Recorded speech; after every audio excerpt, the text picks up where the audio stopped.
At yun na nga, natuloy na nga ang bike ride namin dito sa Subic ni Master. Pagkatapos naming mag-ride dito, kami tumuloy sa may All Hands Beach para mag-swimming.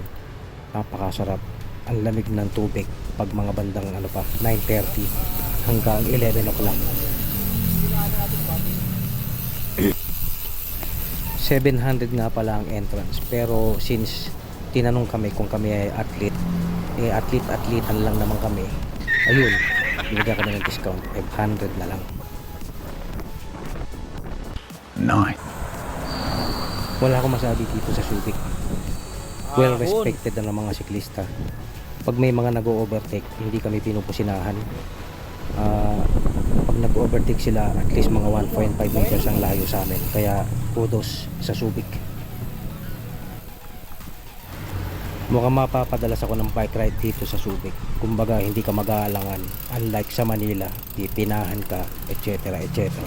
Tapos meron pang mga nangaagaw ng cellphone. Dito safe na safe ka.